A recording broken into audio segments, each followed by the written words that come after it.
I am ready. DJ Paul, make it fucking louder.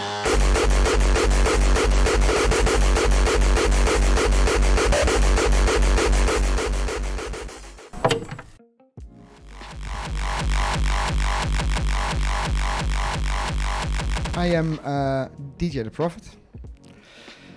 I play about 35 years now.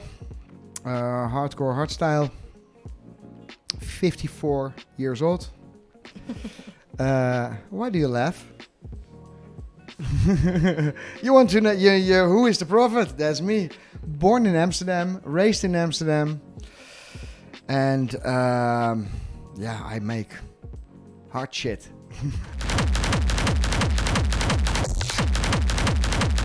I feel very good. Okay. I feel very satisfied as well, because I close an era of 35 years almost, about, and with a lot of lows and a lot of highs, and I think it's about time to do something else, and I don't know what, but we'll see.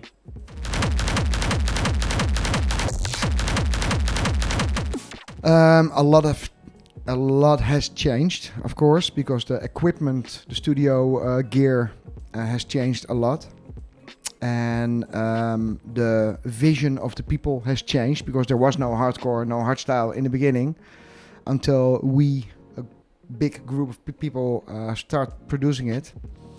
And if you look back now, and that's very funny, you see a lot of generations already who have children now, who pick up the hardcore and the hardstyle.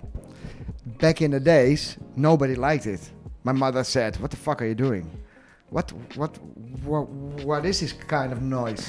So honest. So yeah, there's a lot changed, you know, and it's more common. It became, in the beginning of the 90s, it became commercial as well. So also the hardcore scene and the hardstyle scene has its high moments and the low moments. And that's good, because it expands then. And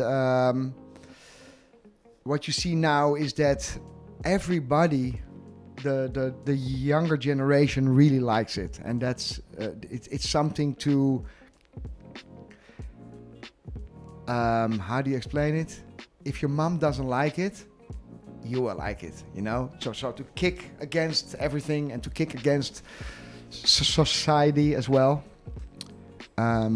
You can do whatever you want in our scene. Nobody gives a shit. Nobody looks at you in a strange way. Just be yourself, and that's what I like about it.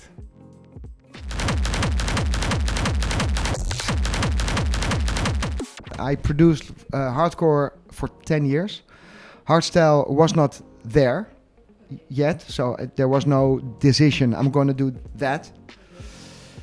I didn't like the hardcore scene at the moment, 1999, because there were a lot of skinheads and people who with their hands up with the Hitler sign and everything, which I didn't like. So I decided to quit, because I wasn't proud of what I was doing at the time.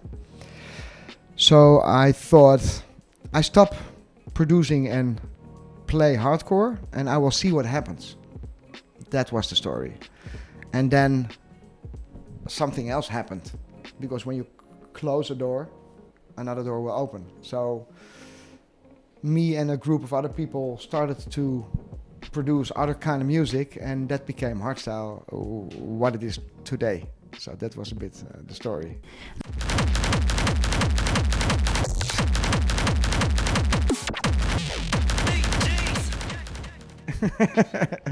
So I like to produce hardcore, because it has that certain energy which hardstyle that doesn't have. But if you hear hardcore for an hour, it's too much. So I like to do both, because hardstyle is like you need to get a massage. First you do it like softly, and then you go harder and harder and harder. It's for me the same with producing and playing. as a DJ. So I like to rub it in a bit and then go harder and harder and harder, and then you think, oh yeah, that's nice. So that's the same with music with me.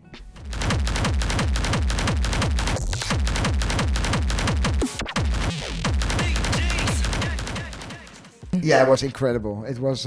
We did a very good production. The team of Scantrax did a very, very, very good job, actually.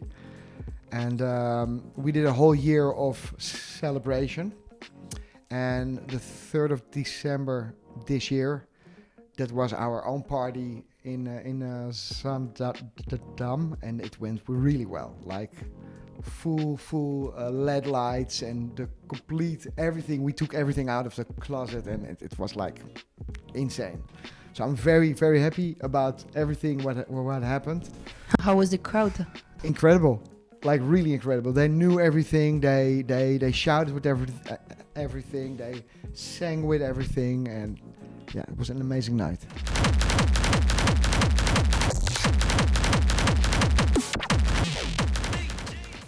In 2023 will be my last performances as DJ The Prophet.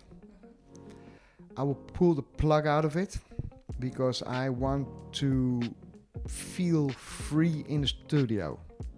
So every time I'm in the studio at this moment, I always think about the new track and the new release. What do I have to do now to make it even better, or how to stand out of the rest?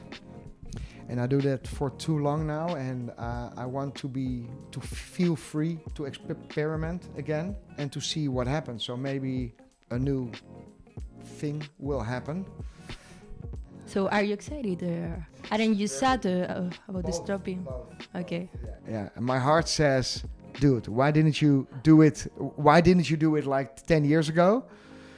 And my brain says, what the fuck, man? What are you doing? Why do you leave? You know, so I'm like torn apart between my heart and my brain. So it's pretty emotional, maybe. Yeah.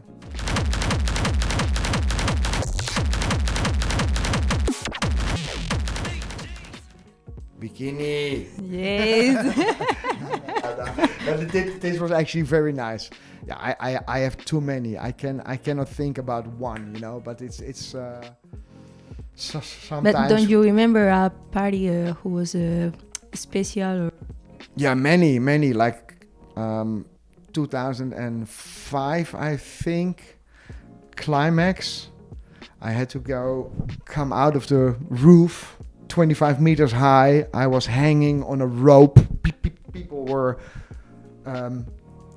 pulling me from the ceiling, and they had to bring me down slowly. That didn't work, so they let me loose, and I went like whoop, like that. So I was 25 meters high. That was a good moment. 2008, DEFCON. I had to close the main stage till 11, but the trains were not riding anymore, so the people had to stay on the venue. And every time they said, okay, one more, so you take your best record and one more, and then they said, yeah, one more, and that went on for like 30 minutes. So I had to play like 15 tracks.